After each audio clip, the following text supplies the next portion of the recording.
अच्छा, मैं अब जल्दी से स्टैटिक मेथड्स पे ख़त्म करूँगा बात। तो स्टैटिक मेथड्स भी ये आपने अपनी क्लास के साथ एसोसिएट कर दी बिहेवियर, ठीक है। उसका बिहेवियर मॉडिफाई करके आपका जो मेथड है क्लास से एसोसिएट हो जाए।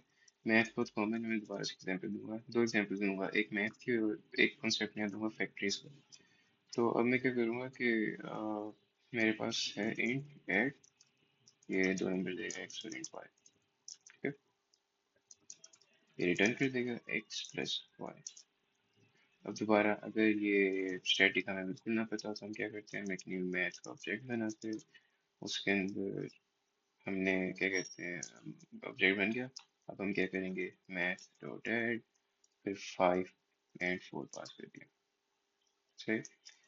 तो अब मसला क्या है, हमें एक छोटी सी चीज़ के लिए बिल्कुल न्यू ऑब्जेक्ट बनाना पड़ रहा है।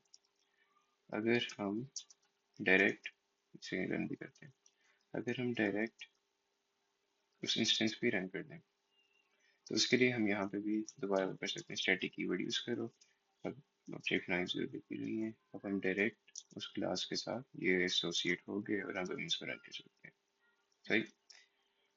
दोबारा मैं एक यूज़ केस और दिखा रहा हूँ। मैं थ्योरी में और नहीं जाना चाहता, पिछली वीडियो 17 मिनट की होगी, 7 मिनट चला, पिछली से पिछली। क्लास फैक्ट्री, इसका नाम रखते हैं पॉइंट्स, ठीक है। तो हमारे पास एक क्लास है पॉइंट्स, इसमें मेरे पास है इंट एक्स, इंट वाई। अब मेरे पास एक कंस्ट्रक्टर है, उसमें मैं यूजर से लेता हूँ इंट एक्स और मैं यूजर से लेता हूँ इंट वाई।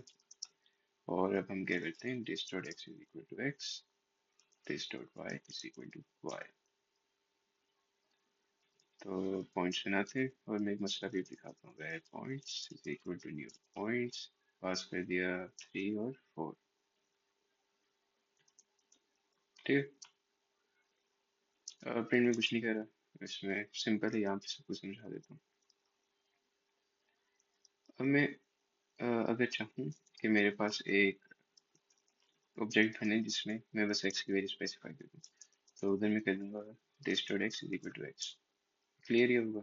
अगर मैं यहाँ पे सिर्फ एक्स लिखता हूँ तो मेरे पास ये वाला कंस्ट्रक्टर रन होगा और एक्स की वैल्यू जो एक्स हमने पास की वो हो जाएगी, वाई की 0 रहेगी। लेकिन अगर मैं चाहूँ कि मेरा एक कंस्ट्रक्टर हो जो वाई को बस अपडेट करे, मतलब कि एक्स 0 रहे, तो ये हो जाएगा पॉइंट्स, इधर मैंने लिया int y, this dot Y is equal to y. मसला ये चलेगा नहीं, जो हमारा कंपाइलर है वो डम्ब है, वो बस ये पहला दे, वो असल में फर्क नहीं कर सकता आपके वेरिएबल के नाम के साथ, उसके लिए दोनों सेम है। उसको नहीं फर्क पड़ता यहाँ पे ए लिखा है, यहाँ पे सी लिखा है, यहाँ पे वाई लिखा है, यहाँ पे एक्स लिखा है। तो होता ये कि अगर मैं बेशक यहाँ पे वाई लिख दूँ, ठीक है, तो वैसे वाई लिख नहीं सकते, पर बेशक मैं यहाँ पे समर में वाई के लिए पास कर रहा हूँ, तो तब भी वो इसको रन करेगा। और जो मैंने अब यहाँ पे y की वैल्यू 5 की है, मेरा जो न्यू ऑब्जेक्ट बनेगा वो असल में ये वैल्यू x को ही दे रहा होगा, बेशक मैं चाहता हूँ ये y को मिले। तो जैसे मैं वैसा आउट करूँ, पॉइंट्स डॉट वाई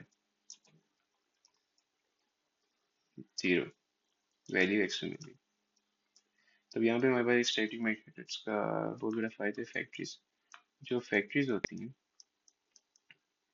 फैक्ट्रीज जो फैक्ट्रीज होती हैं, उनका काम होता है कि आप उनसे ऑब्जेक्ट क्रिएट कर सको। क्या क्रिएट कर सको, ऑब्जेक्ट क्रिएट कर सको। और स्टैटिक होती हैं, क्यों होती हैं अभी नजर आ जाएगा। अभी मैं एक बनाता हूँ फंक्शन पॉइंट्स एक्स, ये क्या करता है, इसने आर्ग्यूमेंट लिया एक्स का और ये रिटर्न कर देगा एक पॉइंट्स का ऑब्जेक्ट, न्यू पॉइंट्स का ऑब्जेक्ट इसने रिटर्न कर दिया। अब क्योंकि पॉइंट्स का ऑब्जेक्ट रिटर्न कर रहे हैं, हम यहाँ पे लिख देंगे पॉइंट्स। और क्योंकि अब हमने यहाँ पे पॉइंट्स लिख दिया और अभी हम पॉइंट्स का ऑब्जेक्ट क्रिएट कर रहे हैं, हमने नॉर्म उसी तरह क्रिएट करना है जिस तरह हम यहाँ पे क्रिएट कर रहे थे, ठीक है। हमने यहाँ पे कंस्ट्रक्टर के मुताबिक उसके आर्ग्यूमेंट्स पास कर दिए, जो कि हमारे पास है, जो यूजर ने हमें दिए एक्स और जो यूजर ने हमें दिए वाई, इसने हमें दिया नहीं, तो 0 एक्स, बस इतनी सी बात है। अब यही लॉजिक मैं यूज करके यहाँ पे कर सकता हूँ पॉइंट्स वाई, और इसके अंदर अब मैं एक्स को 0 कर सकता हूँ और y को मैं y की वैल्यू पास कर सकता हूँ। मैं दोबारा इस पे गो थ्रू करता हूँ। हमारे पास एक क्लास थी पॉइंट्स की। हम चाहते थे कि जो हमारा यूजर है वो ऐसे पॉइंट्स क्रिएट करे जिसमें वो y की वैल्यू पास कर सके। और हमने देख लिया था कि कंस्ट्रक्टर ओवरराइडिंग हम इसलिए नहीं कर सकते कि आप y की वैल्यू पास कर सको। तो हमने क्या किया, हमने दो मेथड्स बनाए। दोनों मेथड्स एक ऑब्जेक्ट क्रिएट करते हैं और उसको रिटर्न कर देते हैं। सही, सिंपल सी बात। अब जब यूजर बस x पास करते हैं तो हमने क्या किया था, हमने अपने जो कंस्ट्रक्टर है उसके अंदर x की वैल्यू पास कर दी फिर y जीरो। और यूजर जब y बस पास करते हैं तो हमने क्या किया, x को जीरो कर दिया और y की वैल्यू पास कर दी। अब ये हो कैसे सकता है, ये तभी पॉसिबल है जब मेरे पास स्टैटिक है। अगर मेरे पास स्टैटिक ना हो, एक सेकंड में दिखाता हूँ। अगर मेरे पास स्टैटिक ना हो तो मैं इनको कॉल नहीं कर सकता। क्यों? क्योंकि मेथड्स सिर्फ एक इंस्टेंट पे ही चलते हैं। मिसाल के तौर पे मेरे पास अगर वेयर पॉइंट्स है, where points is equal to new points. अगर मेरे पास स्टैटिक का ऑप्शन ही ना हो तो मैं इन मेथड्स को रन ही नहीं कर सकता। क्यों? क्योंकि मेथड्स हमेशा एक ऑब्जेक्ट पे चलते हैं।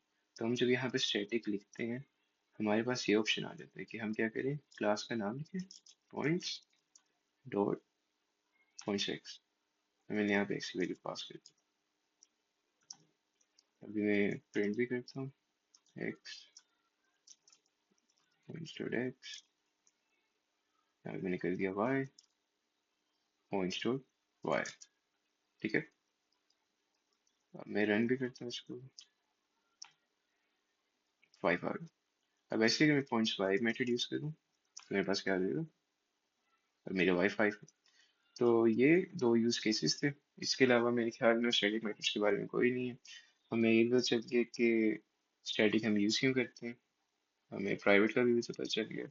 उसके अलावा एक इम्पोर्टेंट पॉइंट है, जो स्टैटिक और नॉन स्टैटिक ये डिफरेंट दुनिया में एक तरह से काम कर रहे होते हैं। ठीक है, मैं यहाँ पे वैसे लिख देता हूँ void सम नॉन स्टैटिक, बस एग्जाम्पल के तौर पे।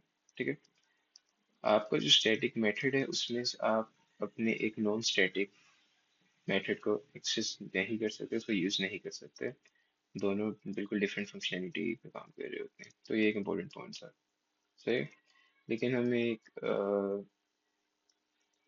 जो आपका वो होता है नॉन स्टैटिक, उसमें स्टैटिक मेथड जरूर यूज कर सकते हैं पर स्टैटिक के अंदर नॉन स्टैटिक नहीं यूज कर सकते। तो इसके साथ वीडियो एंड करते हैं। अल्लाह हाफिज।